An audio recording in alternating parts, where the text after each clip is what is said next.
같지만 성경 말씀 창세기 23장 1절로 2절. 사라가 127세를 살았으니 이것이 곧 사라의 향년이라. 사라가 가나안 땅 헤브론 곧 기럇 아르바에서 죽음에 아브라함이 들어가서 사라를 위하여 슬퍼하며 애통하다가 그 시체 앞에서 일어나 나가서 해쪽 속에 말하여 가로되 나는 당신들 중에 나그네요 무고한 자니 청컨대 당신들 중에서 내게 매장지를 주어 소유를 삼아 나로 내 죽은 자를 내어 장사하게 하시오. 해쪽 속이 아브라함에게 대답하여 가로되 내 주여 들으소서. 당신은 우리 중 하나님의 백성이시니 우리 묘실 중에서 좋은 것을 택하여 당신의 죽은 자를 장사하소서. 우리 중에서 자기 묘실에 당신의 죽은 자 장사함을 금할 자가 없으리이다. 6절까지 내용입니다. 지난번 23장 내용이 이삭의 어머니 사라의 죽음에 대한 내용임을 여러분들에게 말씀을 드렸습니다. 바로 이 사라의 죽음은 바로 이삭이요. 이삭의 출생 이후 성장에서 이삭이 리브가라는 여자를 아내로 삼은 사실 이어서 이삭의 어머니 사라가 죽는 내용을 기록하는 의미를 지난번 제가 잠깐 말씀을 드렸습니다. 우리 그 189페이지 교재 189페이지 밑에서 6째 줄 거기 보시면요. 줄바꾼데 여호와 하나님께서 누구에게나 정하여 놓으신 임무가 있는데 그 임무를 다 마치기 전에는 생명을 거두어 가지 아니하신다. 즉 사라가 죽게 되는 것은 그의 임무가 다 마쳐졌다. 하나님께서 사라를 이 땅에 보내신 이유는 당신의 택한 백성 이삭이 이 세상에 출생케 하기 위한 데 목적이죠. 그러니까 사라도 결국 하나님께서는 언약대로 이삭을 이 세상에 보내시는데 한 도구로 바로 사라가 사용이 되는 겁니다. 그래서 하나님의 섭리 속에 의미 없는 사람은 아무도 없다. 모두가 다 하나님 당신을 우리에게 계시하시는데 다 필요한 존재이고 가치 있는 존재들이다. 그래서 사라는 자기 임무가 끝났어요. 이제 아들 낳아서 이삭이 성장해서 장가를 들었으니까 임무가 다 끝난 거죠. 이제 이삭이 생육하고 번성하면 되는 겁니다. 그래서 누구든지 이 땅 위에서 하여야 할 일이 다 끝난 다음에 하나님은 영혼을 불러가십니다. 사도 바울은 성도가 그리스도 안에서 선한 일을 위하여 지으심을 받은 자이니 이 일은 하나님이 전에 예비하사 우리로 그 가운데서 행하게 하려 하심이라는 말씀을 에베소서에서 밝히죠. 즉 하나님은 영원하신 하나님, 즉 로고스로 계신 하나님이죠. 말씀으로 계신 하나님. 하나님은 이 영원 안에서 모든 일을 계획하시고 작정하셨다. 그런데 오늘 사라도 하나님의 계획대로 이 세상에 태어나서 계획대로 하나님이 정하신 일, 이삭을 출생하는 일을 마치니까 사라가 출생해서 죽게 되죠. 이것이 바로 하나님이 정해놓으신 선한 일이란 말입니다. 선한 일. 그래서 사도 바울도 신약에서 그리스도 예수 안에서 선한 일을 위하여 지으심을 받은 자리다. 누가? 오늘 우리들이. 결국 우리들은 선한 일을 하다가 가게 돼 있어요. 하나님께서 우리들이 해야 될 선한 일을 예비해 놓으셨는데 다 미리 다 계획해 놓으시고 작정해 놓으셨는데 그 선한 일을 하고 가게끔 돼 있어요. 반드시. 그러니까 여기서 말하는 선한 일이란 우리들이 통속적으로 일반적으로 생각하는 무슨 도덕적이고 윤리적인 그런 선한 일을 말하는 게 아닙니다. 하나님의 정하신 뜻이 그것이 선하신 일이니까. 그러니까 오늘 우리들이 예를 들어서 이 세상 살다가 망했다. 이것도 하나님이 정해놓으신 일이라면 하나님 편에서는 그게 선한 일이에요. 망했다가 흥했다. 또 내가 병들었다가 건강해졌다. 이런 모든 것들이 하나님의 정하신 대로 되어지는 거기 때문에 그런 일들이 다 선한 일이라 이 말이에요. 그러니까 우리는 어차피 하나님께서 정해놓으신 선한 일을 위하여 예비된 자들이다. 바울이 얼마나 철저하게 여러분들이 우리들이 지금 알고 있는 대로 바울도 그렇게 알고 믿고 살다가 간 자라는 걸 우리가 알 수 있죠. 그걸 봐도.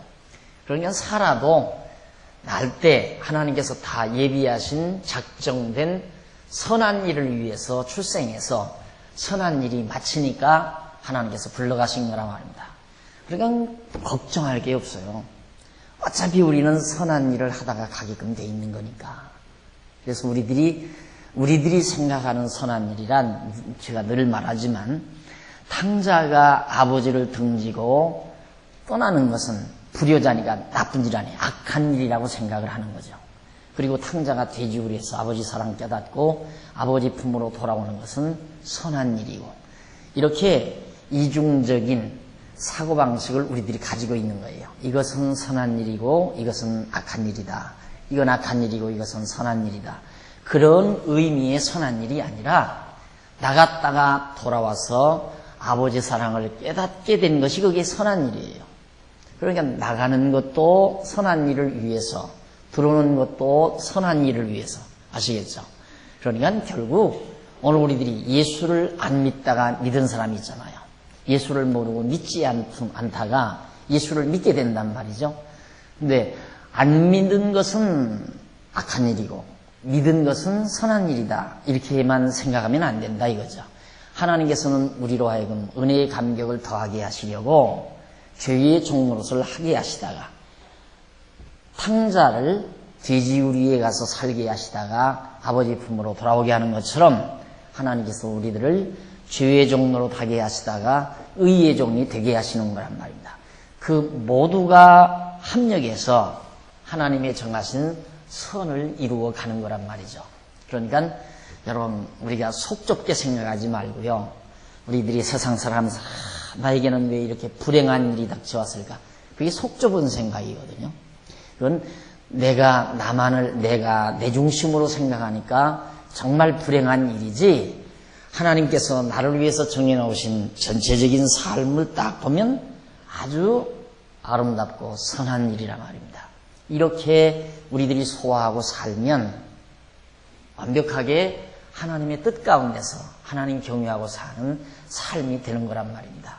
하나님 경외하고 살아나니까 만날 어디 앞에 가서 무릎 꿇고 주문을 외우고 기도를 하고 하나님 앞에서 감정을 발산하고 이런 것들이 하나님을 경외하는 것이 아니라 우리의 삶 자체가 생각하고 사는 삶 자체가 하나님을 경외하는 삶.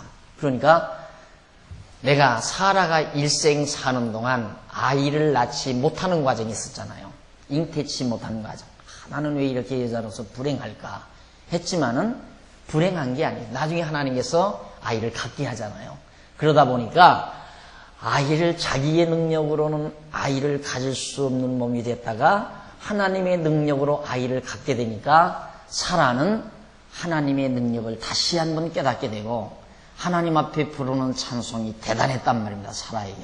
그게 바로 선한 일이에요. 그러니까 그 일이 다 맞춰지니까 하나님이 불러가시는 거예요. 그러니까 오늘 우리도 죽음에 대해서 두려울 거 없어요. 어제도 어느 분한테서 전화를 한 분 집에서 받았다는데 우리 여기에서 공부한 창세기 첫 강을 아마 인터넷에 들어가서 봤다는가 봐요. 그 강의를 듣고 자기가 뭔가 환히 열린 것 같고 이제 약간 몸이 불편해서 늘 질병 때문에 고생하는 분인데 너무너무 마음이 기쁘고 즐겁다고 그러면서 3시간 동안 공부를 하고 전화를 한다고 그러더래요. 그래서 내가 무조건 말해. 그분 병 나았다 그랬어요. 그분 병 낫는다.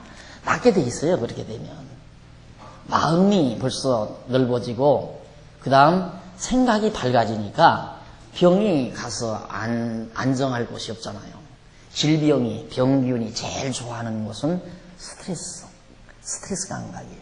그걸 질병이 제일 좋아해요. 그래서 사람들은 그렇게 생각하죠. 스트레스가 질병을 일으키는 요인이다. 그런데 스트레스는 질병이 가서 잘 안착할 수 있는 아주 옥토 토양이에요. 그런데 마음이 평안한데 어디 가서 예를 들어서 막 아주 썩은 물건이 없는 깨끗한 땅에는 씨앗이 자라지를 못해요. 씨앗들이 풀 씨앗이 떨어져도 자라다가 금방 말라비틀어 죽잖아요. 영양분이 없으니까. 그런 것처럼 오늘 정말 우리들이 이런 살아의 일생을 하나님이 지배하시는 것처럼 하나님께서 이미 창세전 선한 일을 위하여 우리도 다 예비해 놨으니까 내 모습이 지금 어떠한 모습이든 지금 내가 처량한 모습이든 영광스러운 모습이든 사라처럼 아이를 낳지 못하는 상황이든 아이를 낳게 된 상황이든 이 모두가 다 하나님이 정하신 선하신 뜻을 이루어가는 과정이었다. 따라서 오늘 우리도 바울이 말한 대로 선한 일을 위하여 예비된 자들이니까 어차피 우리는 선한 결실을 맺고 세상을 떠나게 돼 있다는 거. 이거 확실히 믿고 살면 돼요. 우리 종교인들이, 신앙인들이 가장 크게 받는 스트레스가 뭐냐면 죄의식이거든요. 죄의식. 어제 지난주일에 어느 권사님 한 분이 오셨더라고요. 권사님 한 분이 오셨는데 처음 오신 분인데 그런 얘기를 해요. 여기를 소개를 받고 수요일 저녁에 와서 율법과 죄 그리고 은혜라는 강의를 듣는 순간 너무너무 마음이 평안해지고 좋았다 이거예요. 그래서 이제 오늘 주일도 나오셨다고 그러면서 화요일도 나오고 싶은데 시간이 없어 못 나온다고 그런 얘기를 하면서 하는 얘기가 뭐냐면 죄의식. 항상 그 죄의식. 그것이 자기를 항상 누른다 이거죠. 예, 오늘 우리는 내 노력과 내 의지로 의롭게 살려고 하는 기본 본능이 있어요. 왜? 자기를 과시하기 위해서. 자기를 드러내기 위한 그 기본 본능이 내가 의롭게 살아야 되겠다고 하는 욕구를 자꾸만 내놓는다. 내가 선한 일도 하고 자선사업도 하고 뭔가 내 아름다운 업적도 남기고 그게 뭡니까? 내 것을 드러내기 위한 욕구라고 말이에요. 그런데 그보다 더 편안한 그렇게 해서는 욕구 충족이 안 돼요. 항상 자기가 부족하니까. 그러나 그냥 터놓고 살면 하나님 앞에서 확 터놓고 살면 내 모습 이대로입니다 하고 터놓고 살면서 하나님은 어차피 나를 이 세상에 보내가지고 아이를 못 낳게 했다가 낳게 합니다 하는 것처럼 나 죄인 되게 했다가 의인 되게 합니다. 똑같은 원리거든요. 하나님께서. 나 불행하게 했다가 행복하게 합니다. 이거거든요. 하나님께서. 이게 나를 놔두게 하는 하나님의 섭리란 말입니다.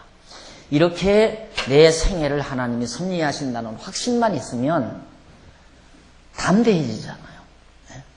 사람의 마음이 확 넓어지잖아요. 비록 가슴은 보이는 가슴은 좁을망정 속 가슴은 넓다 이 말이죠. 마음이 확 트여버리고 그러니까 스트레스를 받을 염려가 없죠. 그래서 오늘 여기 하나님께서 정말 사라를 불러가신 그 의미는 그 의미를 우리에게 기록해 주는 이유는 참 상당히 깊은 의미가 있죠. 임무가 끝나니까 하나님께서 불러가시는구나. 우리도 이 땅 위에서 해야 될 임무 끝나기 전에 하나님이 불러가시지 않는다. 하나님께서 그 영혼을 부르시는 것이다. 하나님께서 190페이지 위에서 두 번째 줄. 하나님께서 택한 백성을 이 땅에 보내실 때에 땅 위에서 그들을 통하여 이루셔야 할 선한 일을 미리 다 작정해 놓으시고 계시다. 다 기록해 놨죠. 노트 필기 다 해드렸어요. 그냥 그 다음 집에 가셔서 기회 나는 대로 읽어보시면은. 그 다음 23장 3절로 6절 그 밑에 보시면 아브라함이 사라의 장지 요구에 해촉소의 허락을 합니다. 아까 읽어드렸죠. 아내가 죽었다니까 남편인 아브라함이 시신이 누워있는 방으로 들어가 봤어요. 사느라에게 사라의 시신이 눕혀져 있습니다. 이걸 보고 아브라함은 밖으로 나갔어요. 왜? 장지를 마련해야 되니까. 그런데 그 장지를 마련하려니까 땅이 있어야 하잖아. 나그네니까, 외부에서 들어온 나그네니까 어디 묻을 곳이 없다고 말이에요. 그래서 그 가나안 해족속들이 살고 있는 그 지역에서 아브라함이 해족속에 찾아갔어요. 찾아가서 아브라함이 하는 말이, 자, 정말 말하니 당신들 중에서 내게 매장지를 하나 좀 달라. 묘자리를 하나 달라 그 말이에요. 내 아내가 죽었으니 좀 거기다가 매장하고 싶다. 그러니까 그 해족속이 하는 말이, 당신은 이제 우리와 같이 사는 한 동민 아니냐, 한 주민이니까 그 걱정하지 말고 묻어라, 이런 얘기죠. 그러면서 묘실 중에서 좋은 것을 택하라. 그 사람들이 이 해족속 그 지역의 묘실이라는 게 우리처럼 지금 땅을 이렇게 파고 묻는 게 아니고 동굴, 그러니까 바윗불, 돌굴이죠. 바윗불 속에다가 이렇게 묻기 때문에 다 파놓은 데가 있단 말이죠. 그러니까 여기 하나 아무 데라도 내 마음에 드는 거, 당신 마음에 드는 걸 하나 골라서 묻어라. 그렇게 해도 아무도 그걸 묻는 것을 반대할 자가 없을 거다라고 답변을 해 주었어요. 사실 아브라함이 자기 아내를 이제 매장하게 된다는 건 굉장한 의미가 있어요. 왜냐하면 거기에 영국권을 가진다는 얘기입니다. 네, 우리 자기 가족에 대한 매장지를 정한다는 것은 가족의 묘가 있으니까 거기 연고지가 되는 거고, 그 땅의 어떤 소유권에 대한 의미도 상당히 이제 포함되는 그런 의미가 있어요. 그래서 이 장사에 대해서 성경이 기록하고 있는 거거든요. 자, 분명히 하나님께서는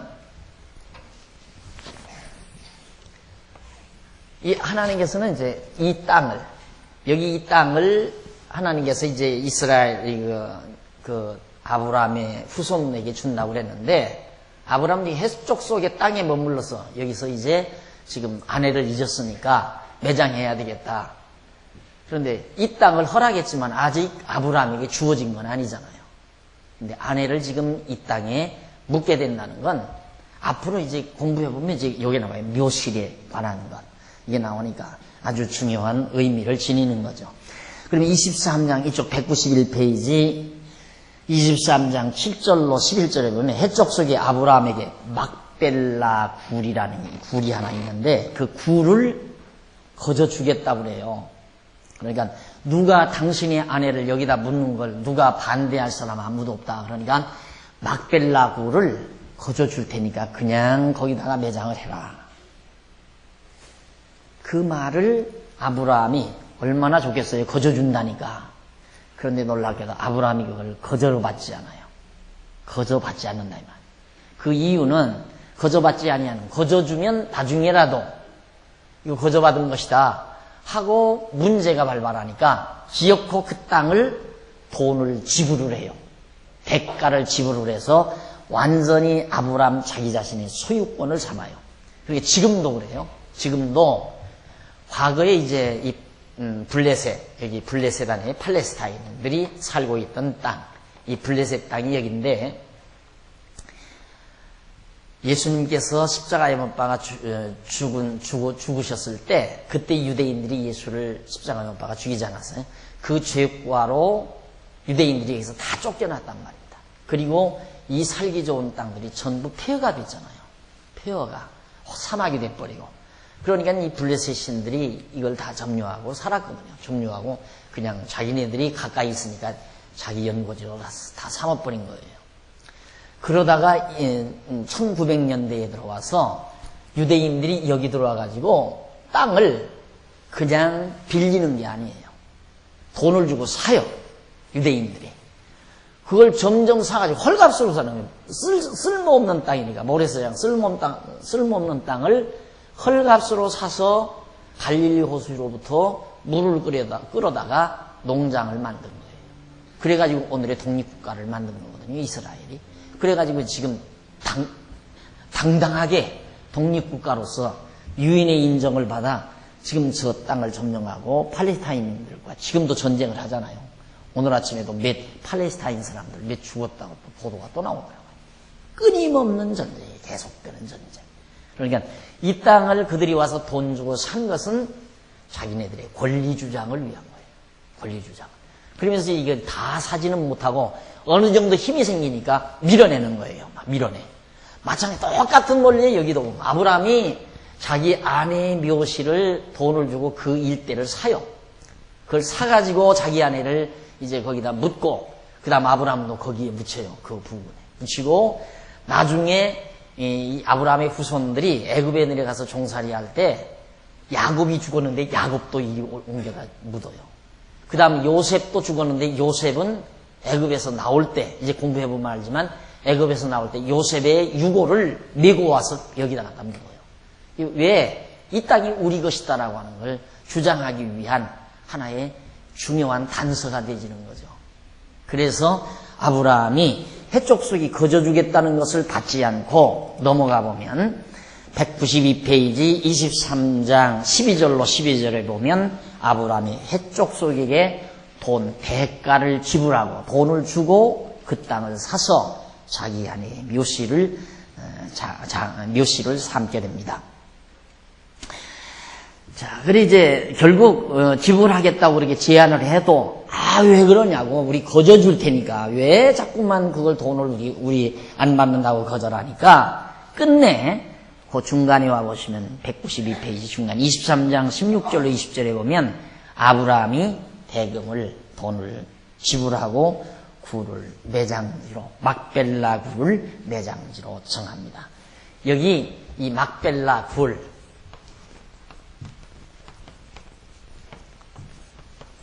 이걸 기억하고 계세요.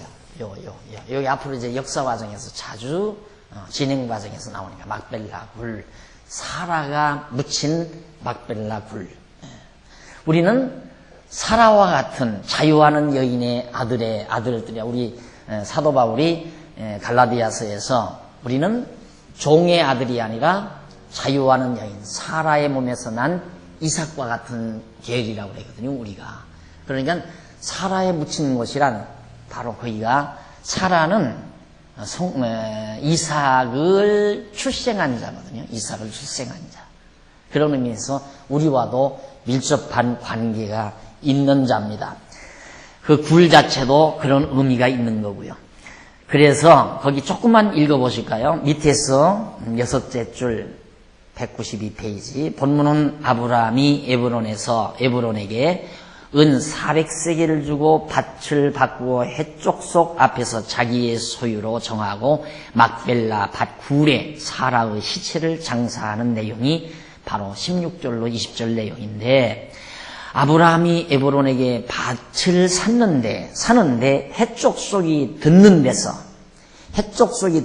또는 해족속 앞에서 시행한 것을 강조한다. 그러니까 해족속들 모든 족속들이 보는 앞에서 돈도 건네고 이건 이제 내 소유다라고 하는 걸 공인을 받아요. 그러니까 이건 내 땅이다 그 말. 이만큼 돈 주고 샀으니 내 땅이다. 요즘도 그러잖아요. 땅을 판다고 하는 건 굉장한 의미가 있어요. 요즘 시골 양반들 과거에 요즘에는 뭐 시골 어른들도 다 이제 휴가 받아가지고 잘 안 되지만 서울에서 과거에 땅 투기해서 큰 돈 번 사람들은 시청이나 한 그러면 중앙 여로에 있는 권력 있는 사람에서 어떤 정보를 빼내가지고 저기 충청도 어느 부근 개발한단다. 이 정보 나가지고 그 지역에서 막 지금도 그 짓 하잖아요. 지금도 가서 땅을 막 싼 값으로 사버려요. 그러니까 시골 어른 양반들 모르니까 그렇게 비싸게 주느냐고 그렇게 판다 이거죠. 그러니까 몽땅 팔아버려요.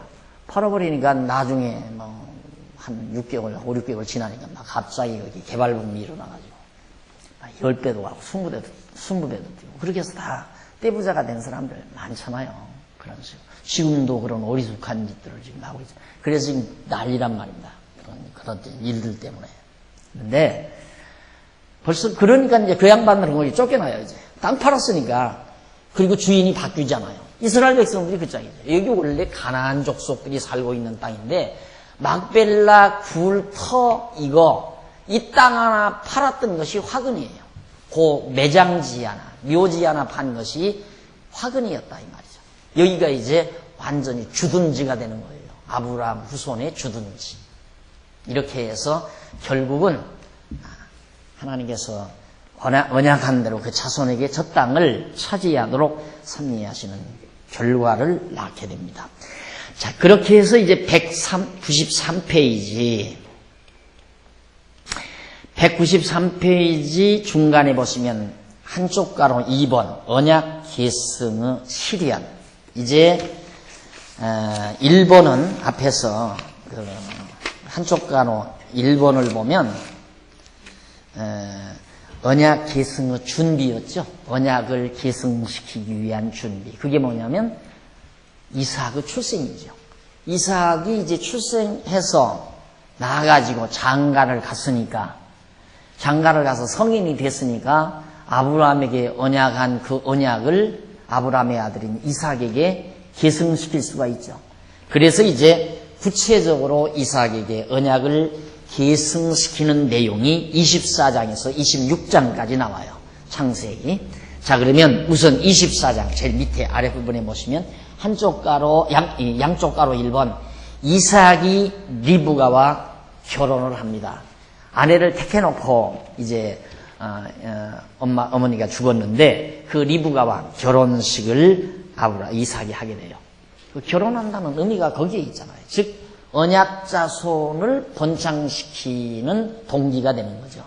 이삭이 만약에 결혼을 안 한다면 이삭이 아이를 낳아야 되잖아요. 남자인 이삭이 아이를 낳아야 되니까 하나님께서는 생육하고 번성하라고 언약하셨기 때문에 그 언약을 이루기 위해서는 이삭의 결혼식 기사가 반드시 여기에 나와야 돼. 이게 하나님 말씀이에요. 왜 이삭의 결혼식 얘기를 우리들이 알아야 돼요? 내 아들 결혼식도 아니고 내 딸 결혼식도 아닌데, 그리고 내가 결혼하는 기사도 아닌데. 요즘 보세요. 여러분이 결혼한다는 거 기사를 누가 써놨다면 누가 있겠어요? 책방에 가니까 박용기 결혼식하고 책 주제가 하나 있어요. 책이 한 권 있는데 그거 사다 볼 사람이 누가 있어요?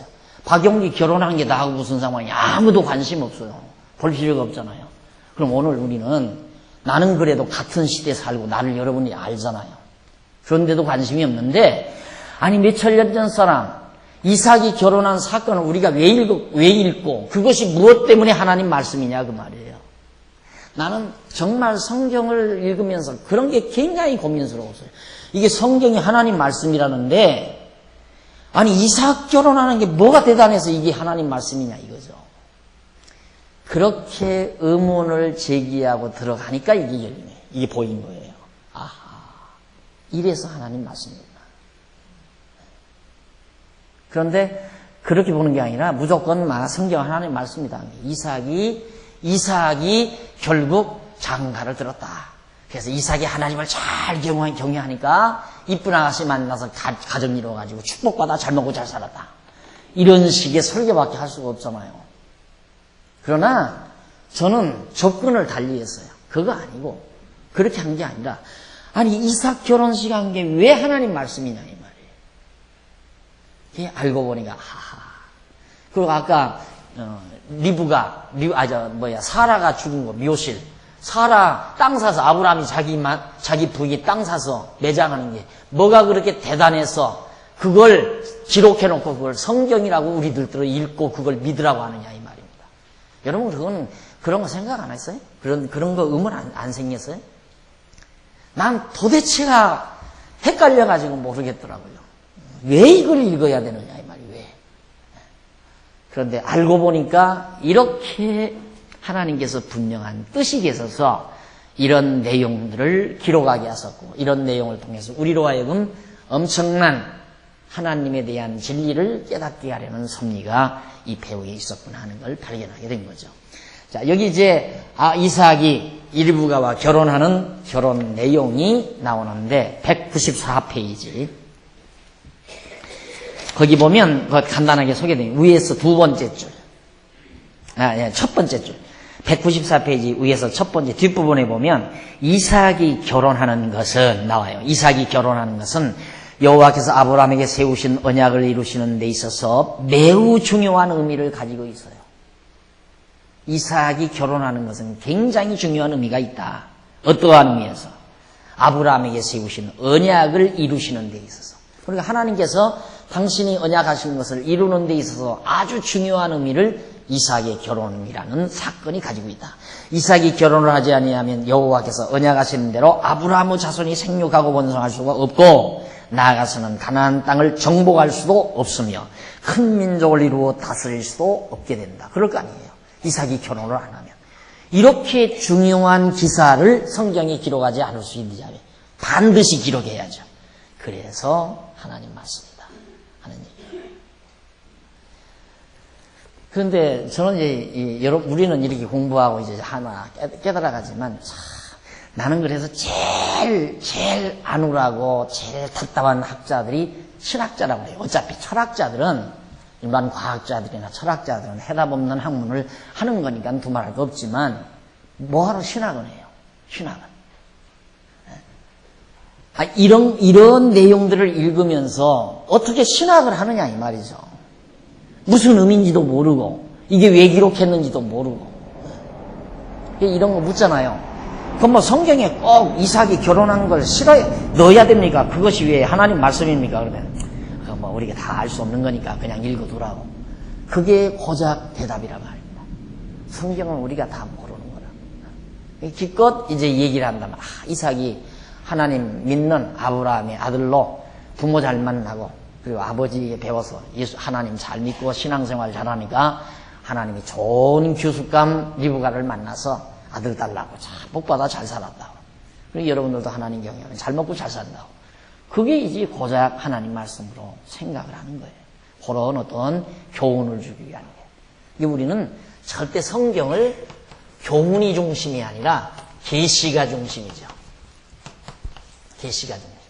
하나님의 교훈이 목적이 아니라 하나님 자신의 계시가 하나님을 당신을 계시하기 위한 데 근본 목적이 있다. 이 교훈도 계시를 위한 거예요. 그러니까 그렇기 때문에 이제 성경이 보인 거죠. 하나님이 당신을 계시하기 위해서 이삭이 장가드는 것도 정말 하나님 계시를 위한 것이다. 자, 이제 아마 이 정도 이렇게 강의를 해드리면 이 강론집을 그런데 제가 이제 이 책을 쓰면서 지금도 안타까운 게 뭐냐면 이렇게 내 나름대로 정말 밤늦게까지 이렇게 기록을 했는데 읽으시는 분들이 있고 내가 전하려고 하는 그 내용을 어느 정도 파악을 했을까? 그게 궁금한 거예요, 저는. 정말 내가 말하고자 하는 대로 파악을 했을까? 파악을 한다면 내가 밤늦게까지 계속해서 쓰듯이 여러분들도 밤늦게까지 읽을 수가 있을 것이다. 왜? 꼭 너무도 깊은 내용을 기록하기 때문에 쓸 수 있었으니까 읽을 수도 있을 거다. 그 뜻만 깨닫게 되면 충분히 읽을 수도 있을 것이다. 이런 생각을 많이 하거든요. 그런데 그 전에 어느 분이 얘기하는 소리 들으니까 글로는 내가 전하고자 하는 의도를 60%를 전달하기가 힘들다고 그러더라고요. 글로 전달된다는 게. 그래서 사실 이 책을 가지고 여러분들에게 강의를 해드리는 것은 여러분들에게 60%보다는 조금 낮게 그래도 7, 80%라도 의도를 전달하고자 하는 그런 생각 때문에 이 책을 가지고 여러분들에게 성경 강의를 하고 있는 겁니다. 그러니까 여러분들은 귀로 듣고 가끔 가다가 페이지 수 확인하면서 읽어보시면 그 다음 어느 정도 이 책을 많이 소화할 수 있는 힘이 되리라고 그렇게 생각을 합니다. 자, 그럼 24장 1절로 9절에 넘어가 보면 아브라함이 종에게 이삭의 아내를 구해오라고 그래요. 아브라함이 이삭의 아내를 구해오라. 그런데 이삭의 아내를 구하는 것도 그냥 보통 구하는 게 아니에요. 자, 아브라함이 나이 많아 늙어서 이제 아내도 죽고 아브라함도 나이가 많아 늙어서 이제 죽을 날이 가깝다 이 말이에요. 그러면 아브라함도 마저 죽어버리면 이제 남는 건 이삭 혼자 남잖아요. 남자 혼자. 그러니까 아브라함이 죽기 전에 어머니 사라가 있을 때에는 이제 그 리브가 규수될 사람의 리브가의 그 족보를 잠시 소개해주고는 사라가 죽었어요. 죽고 아브라함이 사라 생전에 기어코 그 여자를 데려와야 되겠다 이 말이죠. 이삭의 아내를. 그래서 종을 시켜서 가서 데려오라고 그랬어요. 데려오라고 그러는데 거기 한번 보십시다. 1절, 24장 1절. 아브라함이 나이 많이 늙었고 여호와께서 그의 범사에 복을 주셨더라. 아브라함이 자기 집 모든 소유를 맡은 늙은 종에게 이르되 청컨대 네 손을 내 환도뼈 밑에 넣어라. 이게 약속, 서약의 하나의 의식이에요. 서약하는 약속의 서약의 의식. 밑에 넣어라. 내가 너로 하늘의 하나님 땅의 하나님이신 여호와를 가리켜 맹세하게 하노니 너는 나의 거하는 이 지방 가나안 족속의 딸 중에서 내 아들을 위하여 아내를 택하지 말고 내 고향 내 족속에게로 가서 내 아들 이삭을 위하여 아내를 택하라. 예, 여기서 사니까 잘못하면 이웃 지방에서 아내 데려오려면 가능성이 충분하잖아요. 아브라함이 죽어버리면 이 이삭 녀석이 이놈이 한참 젊은 놈이 주변에서 여자들 보면 아무나 다 데려다가 연애해서 살 것 같으니까 아브라함이 나이 많은 제일 노련한 종을 하나 불러서 맹세하라고 그래요. 절대 내 아들 이삭이 이 가나안 땅 여자와 결혼 못하게. 이건 이방 여자니까 반드시 가서 갈대아우로 이 지방 아브라함이 원래 여기서 하잖아요. 여기서도 이 지역에 가면 우리 집안이 있다. 우리 종족이 있다. 이 지역에. 그러니까 여기 가서 우리 종족 가운데서 예쁜 교수 하나를 데려다가 이삭의 아내로 삼도록 해라. 그 말이에요. 삼도록 하라 그러는데 거기 보면 내가 하나 택하지 말고 내 고향 내 족속에게로 가서 내 아들 이삭을 위하여 아내를 택하라. 5절 종이 가로되 여자가 나를 조차 이 땅으로 오고자 아니하거든 내가 주인의 아들을 주인의 나오신 땅으로 인도하여 돌아가리까. 이 질문이 참 그러잖아요. 이게 얼마나 먼 거리예요. 엄청나게 먼 거리거든요. 여기가 지금 여기가 이제 페르시아만인가요? 그리고 여기가 바로 쿠웨이트 그리고 이라크 지금 현재 전쟁하는 거 아프가니스탄 이 지역들인데 여기서 이스라엘까지는 엄청난 거리란 말이에요. 그러니까 여기까지 가서 지금 아내를 데려오라는 말이에요. 여기까지 가서 이 거리가 아마 거리상으로 보면 우리나라 서울에서 중국 북경 정도 된다고 할까요? 거리가 그렇게 멀어요. 거기 가서 데리고 와라. 그 당시는 비행기도 없고 전차도 없는데 그러니까 종이 있다가 답답한 거예요. 아니 여기에서 여자를 하나 만난다 하더라도 일이 안 오려고 하면 어떻게 하느냐 이 말이 오지 않으려면 그럴 경우는 아들 이삭을 데리고 인도로 가리까 하고 물은 거예요. 여러분 한번 가만히 보세요. 지금까지 공부한 걸 배경 삼고 가리까 했을 때 아브라함이 뭐라고 하겠어요? 안 된다 이 말이 그건. 왜?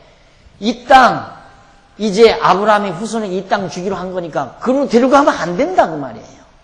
절대 안 된다. 그래서 아브라함이 바로 그 뒤에 보면 저기 말해요. 아들을 그리로 데려가지 말라. 돌아가지 말라. 7절 하늘의 하나님 여호와께서 나를 내 아버지의 집과 내 본토에서 떠나게 하시고 내게 말씀하시면 내게 맹세하여 이르시기를 이 땅을 네 씨에게 주리라 하였으니 그가 그 사자를 네 앞서 보낼지라. 네가 가서 내 아들을 위하여 아내를 택할지니라. 만일 여자가 너를 쫓아오고자 아니하면 나의 이 맹세가 너와 상관이 없거니와 오직 내 아들을 데리고 그리로 가지 말지니라. 종이 이에 주인 아브라함 환도뼈 아래 손을 놓고 이 일에 대하여 그에게 맹세하니라.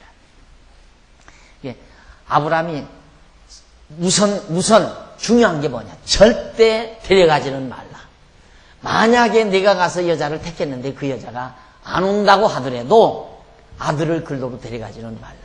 만약에 그 여자가 안 온다면 너와 나와 맹세하는 건 그걸 차라리 취소해라 이거예요.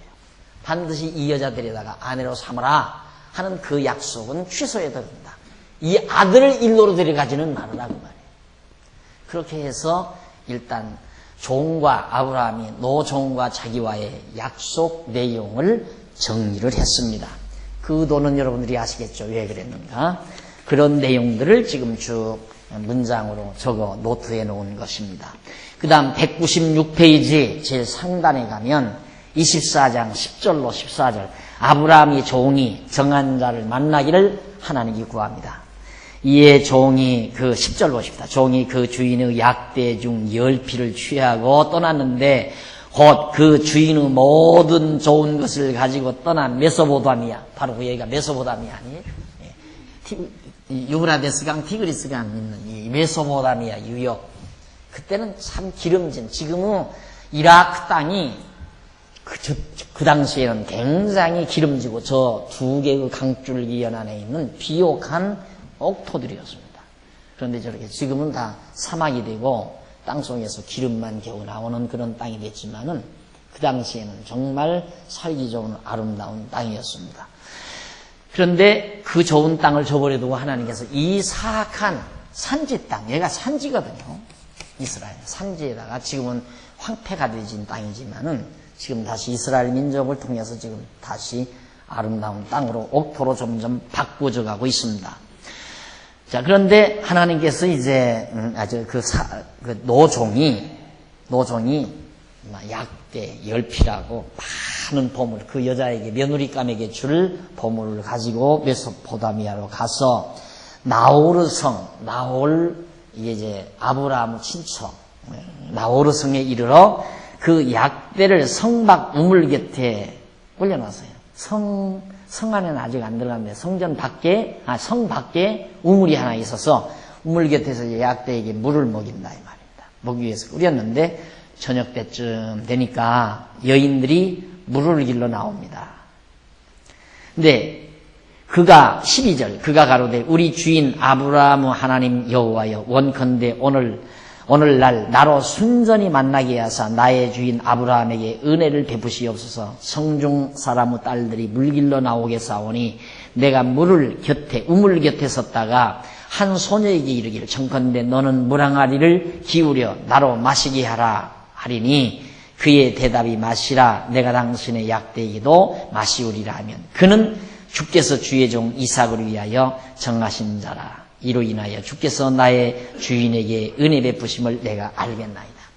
답답하지요. 노종이 약대를 들이고 이제 이렇게 가는데 가서 여자를 만날까 어떻게 만날 수 있을까 그러면서 걱정하면서 가는데 성 밖에 우물이 하나 있어 우물 곁에서 기도를 했어요. 하나님께 기도하면서 하나님 이제 여자들이 우물을 길러 이렇게 나오는데 성 밖으로 나오는데 어떤 소녀에게든지 나 물 좀 먹게 해달라면 나 허락을 하고 물을 먹으라고 허락을 하고 약대 내가 끌고 간 10마리의 약대에게도 물을 주는 여자면 그가 바로 주인의 아들 이삭의 아내 될 여자인 줄로 알고 그렇게 믿겠습니다 하고 하나님께 기도를 드렸어요.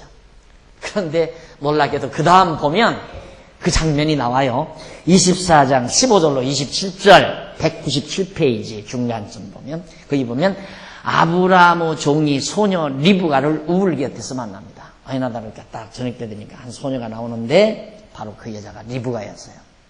그에게 물을 좀 청하니까 이 리브가가 아주 반갑게 물을 먹으라고 하면서 약대기까지 전부 물을 다 먹여줍니다.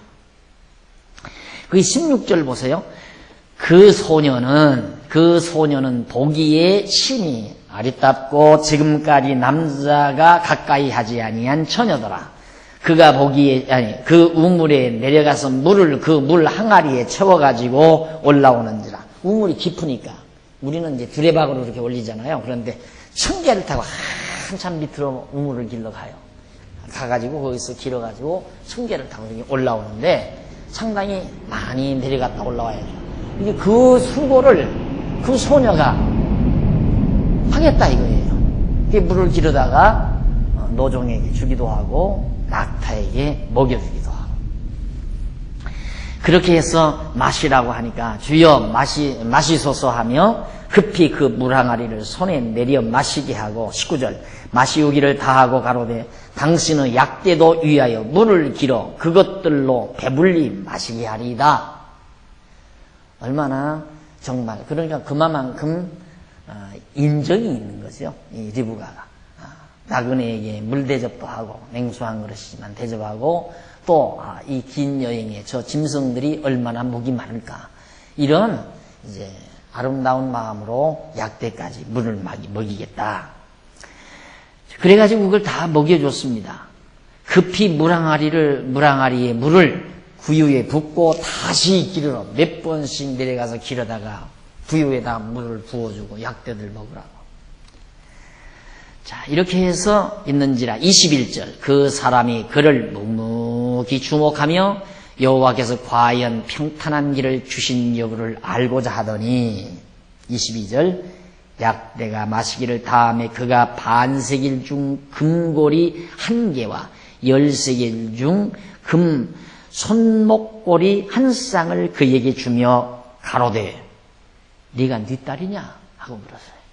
예물부터 먼저 건너줬어요. 이게 틀림없이 이삭의 아내가 될 자다 하고 예물을 건너주고 나서 도대체 네 딸이냐라고 물으니까 청컨대 내게 고하라. 네 부친의 집에 우리 유숙할 곳이 있느냐? 그 여자가 그에게 이르되 나는 밀가가 나홀에게 낳은 아들 부두엘의 딸이니이다. 밀가가 나홀에게 아브라함의 아버지가 나홀인데 나홀이 밀가라는 여인에게서 낳은 그런 아들이 하나 있어요. 그의 딸입니다. 그러니까 결국 리브가하고는 사촌지간이죠. 그렇잖아요. 사촌지간이 됩니다. 이게 부두엘의 딸이니라. 또 가로되 우리에게 집과 보리가 족하며 유숙할 곳도 있나이다. 약대에게 먹일 집도 있고 사람이 먹을 보리도 있고 유숙할 잠자리도 많습니다. 가십시다 그 말이죠. 이에 그 사람이 머리를 숙여 여호와께 경배하고 왜 리브가라는 소녀가 영접해드리는데 여호와께 왜 경배해요? 왜? 여호와께서 다 길을 인도하시기 때문에. 그러니까 여기서 아브라함이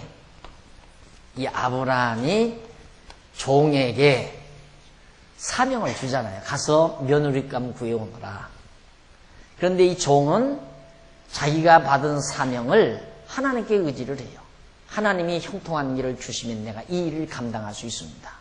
자기가 걱정했잖아요. 만약에 이 여자 얻는다 하더라도 안 온다고 하면 어떡합니까? 그러니까 아브라함이 안 온다고 하면 별 수 없다. 아들을 글로로 데려가지 말아라. 그러니까 될지 안 될지 인간 생각으로는 참 어려운 문제니까 종이 하나님 의지하잖아요. 여호와 하나님 의지하고 가서 여차여차한 사람을 만나면 하나님의 뜻으로 알고 그렇게 하겠습니다. 그런데 가서 된 대로 그대로 일이 잘 풀려간다 이 말이에요. 그러니까 이런 것들은 우리 이런 것들이 다 하나님께서 해가시는 일임을 우리가 배워나가기 때문에 우리들이 세상 살면서도 그래요. 어떤 일이 앞에 닥치면 될지 안 될지 잘 될지 못 될지 이게 걱정 참 많이 하면서 살잖아요.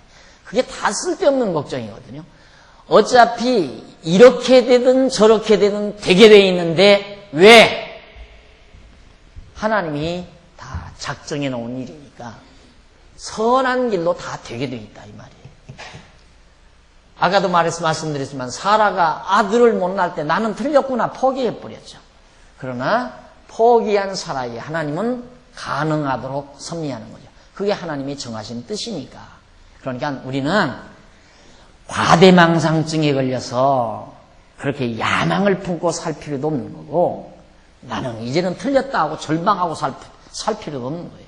다만 하나님의 정하신 뜻대로 살게 되어 있다. 반드시 하나님이 정하신 뜻대로 나는 이 땅에서 선한 일을 마치게 되어 있다. 그래서 사도 바울이 그렇게 노래하잖아요. 달려갈 길을 마치고 선한 싸움을 다 싸우고 달려갈 길을 다 마쳤으니 이제는 아버지 앞에 가서 멸류관 얻을 길밖에는 없다. 얻은 것만 남아있다. 그 말을 바울이 말하잖아요. 선한 싸움 싸우게 돼 있어요. 다 달려가게 돼 있어요. 그걸 믿고 사는 것이 하나님의 백성의 삶이에요. 그걸 믿고 사는 거예요. 종도 지금 아브라함의 종도 가면 돼요. 가면 다 되게 돼 있어요. 왜? 그게 하나님의 정하신 뜻이니까. 이삭 장가 가야잖아요. 이삭이 여기서. 이삭이 장가 들어야 돼요. 그래야 여호와 하나님의 언약이 이삭을 통해서 이루어지니까. 아브라함이 이제 다 늙어서 죽게 됐는데 아브라함 죽어버리고 이삭 장가 안 가면 하나님의 언약이 어떻게 이루어져요? 그러니까 반드시 이삭은 장가들게 돼 있고 이 땅을 떠나지 않게 돼 있고 그래서 종은 그 일을 하기 위해서 갔는데 우리는 출발할 때부터 저 종이 가는 길 형통하게 잘 될 것이다 이 말. 그게 형통하게 잘 돼가잖아요. 우리는 인간의 생각으로 하면 내 생각대로 형통하게 되는 것이 아니라 하나님의 뜻대로 되는 게 형통하게 되는 거예요. 그런데 우리는 내 욕심대로 돼야 형통하게 되는 줄 아니까 그게 문제죠. 안 되는 일은 안 되는 일이 하나님의 뜻이로구나. 되는 일은 되는 일이 하나님의 뜻이니까 되는 거고. 그러면 뭐 틀림없이 그 말은 그렇게만 얘기하면 틀림없이 그럼 틀림없이 맞는 일이지. 안 맞는 일이 어디 있어요? 우리 같으면 배에 꼬이는 말을 해야 믿어지겠어요? 꼬이는 말이 될 수가 없어요. 되는 일은 하나님의 뜻이니까 되고 안 되는 일은 하나님의 뜻이 아니니까 안 되는 거예요. 근데 왜 안 되는 일을 자꾸만 되게 하려고 하느냐 이 말이죠. 안 되는 일을 되게 하려니까 자꾸만 속도 상하고 근심 걱정도 생기고 더 절망도 오고 좌절도 오고 되는 일이나 열심히 하고 살아요. 되는 일이나. 내가 늘 강조해. 되는 일이나 열심히 해라. 아직 되지도 않은 일 허황되게 막 야망을 품고 그러지 말고 지금 되는 일. 또 하나님께서 주신 재물이나 잘 지키고 그걸로 정말 아름답게 살아라 이거예요.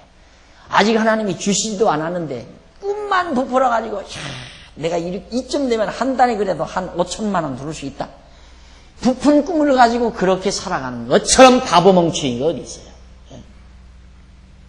한 달에 5천만 원. 내 아는 후배 목사 하나가 그 생각을 늘 하더라. 자기는 한 달에 5천만 원만 가지면 되겠더래. 아무리 돈 많아도 한 달에 5천만 원 쓰기가 힘들더래요. 그러니까 자기는 한 달에 5천만 원 수입만 되면 누구 부럽지 않게 살겠다는 거예요. 누구 부럽지 않게. 아무리 불퍼도 써주며 살아도 한 달에 5천만 원 쓰기가 힘들겠더라는 얘기죠. 내가 떡 쳐다보고 병신 같은 소리를 하고 있어요. 교회를 해도 11조 100만 원씩 하는 사람 10사람만 데리고 간대요. 10사람만. 11조 100만 원 하는 사람 10사람이면 1000만 원 들어오니까 그래도 용돈은 쓸 수 있으니까 그렇게 자기는 목해야지. 몇백씩 골 잡아서 저기 안 한다더만. 아예 안 해버리더라고요. 왜? 100만 원 11조 하는 사람이 어디 있어요? 별로. 안 그래요? 그러니까 죽는 날까지 목회 못하는 거죠. 지금까지도 목회를 못하고 있어요. 그냥 하나님이 주신 만큼 한 달에 50만 원, 50만 원, 100만 원, 100만 원, 500만 원, 500만 원 주시는 만큼 가지고 그냥 아름답게 즐겁게 그렇게 사는 게 제일 지혜자예요. 아직 들어오지 않는 돈 허황되게 생각하면서 욕심이 부풀어서 환상에 부풀어서 그러다가 안 들으면 실망하고 낙심하고 하나님의 뜻대로 반드시 되게 돼 있으니까 이삭의 아내는 반드시 일로로 오게 돼 있어요. 여기서 여기가 어딘데 여기 형편없는 그 험한 이방 족속들이 사는데 어떻게 두려워서 처녀가 고향 땅 떠나서 이것도 뭐 이리심리도 아니고 이 엄청난 거리 시집 온다고 할 여자가 어디 있어요. 옛날에는 산 넘어도 시집 안 가려고 그랬는데 부모들도 안 보내잖아요. 산 넘어. 왜? 산 넘어 보내면 그냥 시집살이 오면 산 정상에 올라와서 또 친정집 바라보면서 엉엉 울고 내려가고 엉엉 울고 내려가니까 그러니까 산 너머로 시집 안 보내지 않습니다. 그런데 저 먼 거리를 누가 시집 오겠느냐. 그런데 와요. 왜? 하나님의 정하신 뜻입니다. 걱정 많이 없어졌죠? 야, 쓸데없이 걱정하고 살았구나. 근데 이제 집에 가면 또 생겨. 하지 말아요. 뭐하러 해? 하나도 필요 없는 거야. 걱정, 근심, 미움, 증오, 야망 이거 다 쓸모없는 것들이에요. 전혀 우리에게 하나도 유익이 없는 거예요. 안 되면 안 되는 대로 편안하고 되면 되는 대로 편안하고 근데 제 뜻대로 돼야 돼 죽어도. 그러니까 그게 바보죠. 이 바보 멍충이는 쉽게 알아와요. 제 뜻대로 안 되면 삐지고 화내고 하는 게 이 바보 멍충이야. 하나님의 뜻대로 다 되는 걸 왜 자기가, 안 그래? 자, 그 다음, 이제, 리브가, 이제 그렇게 해서, 아브라함이 보낸 종이 27절 한번 보세요. 우물 곁에서 만나가지고, 거기 24장 27절, 198페이지, 제일 위에 부분. 가로되 나의 주인 아브라함 하나님 여호와를 찬송하나이다. 정말 제대로 만났다 이 말이죠. 이삭의 규숙감을 내가 제대로 만났다. 그래서 하나님을 찬송하면서 하는 말이 여호와를 찬송하나이다. 나의 주인에게 주의 인자와 성실을 끊이지 아니하서 싸우며 여호와께서 길에서 나를 인도하사 내 주인의 동생 집에 이르게 하셨나이다. 내 주인의 아브라함의 동생의 딸이에요. 그러니까 리브가라는 여자가. 그러니까 사촌 여동생을 데려오는 거죠. 왜? 친척에게서 데려와. 이방 결혼을 안 시키려니까.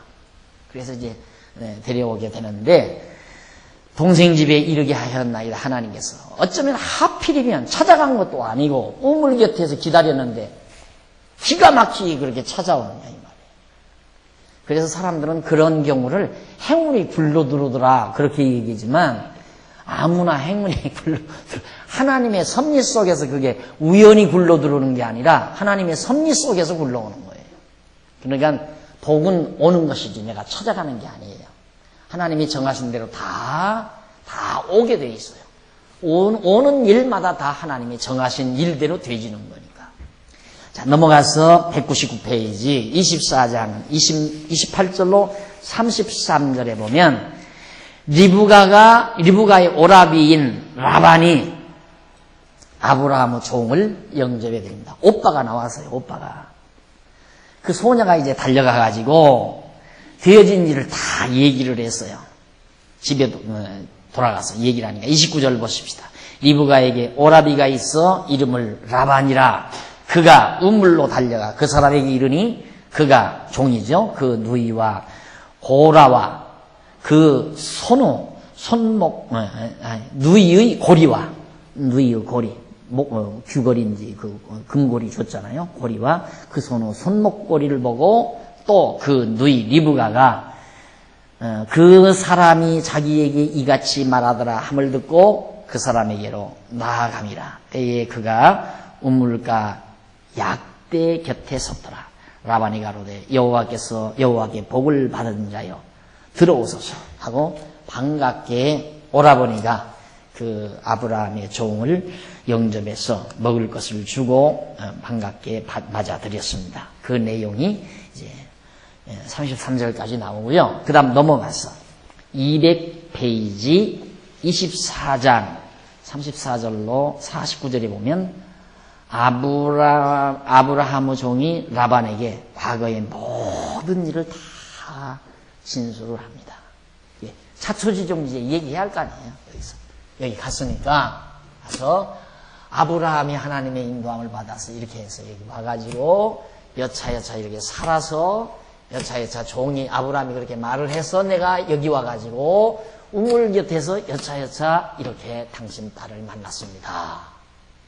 하니 주십시오 하는 얘기가 바로 지금 34절로부터 49절까지 나와요. 자, 거기 다 읽어보면 좋겠지만 우선 40절 보십시다. 24장 40절. 중간 조금 못 미치면 나와요. 40절.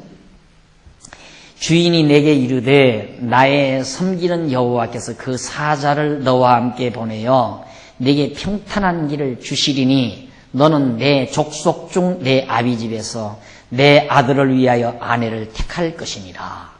아브라함이 그렇게 명령을 해서 내가 여기 왔습니다. 그 말이죠. 그랬는데 와서 당신 딸을 만나서 내가 물을 대접받고 여차여차해서 내가 손목고리도 주고 고리도 그에게 코에 꿰고 하면서 201페이지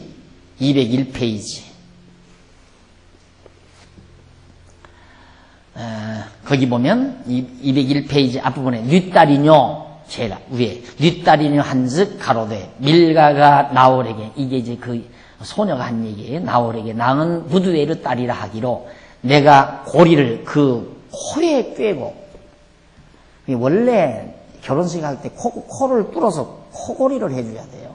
코골이를 해줘야 하는데, 쥐고리는 원래, 쥐고리는 이건 종에게 하는 거고요. 코골이는 이제 아내 될 사람에게 하는 거고. 그래서 이제 중동 지역에 보면 코골이 하잖아요. 근데 코골이 한 여자는 이미 결혼한 여자다. 이렇게 되죠. 귀고리는 이건 이제 종들에게 하는 거고. 손목고리를 그 손에 끼우고 나의 주인 아브라함 하나님 여호와께서 나를 바른 길로 인도하사 나의 주인의 동생의 딸을 그 아들을 위하여 택하게 하셨으므로 내가 머리를 숙여 그에게 경배하고 찬송하였나이다. 하나님께 이에 당신들이 인자와 진실로 나의 주인을 대접하려거든 내게 고하시고 그렇지 않을지라도 내게 고하여 나로 좌우간 행하게 하소서. 딸 줄 겁니까? 안 줄 겁니까? 그 말이에요. 쫙 과정을 다 삼켜 얘기를 해서. 자, 그러고 났는데 넘어가서 202페이지 24장 50절로 60절에 보면 아브라함의 종이 라반과 리브가에게 허락을 받습니다. 라반과 리브가에게 허락을 받아요. 그러니까 아버지와 그 소녀에게 이제 일로로 나 시집가겠습니다 하고 허락받는 장면이 50절로부터 60절 나오는데 우리 장관 차 한 잔 드시고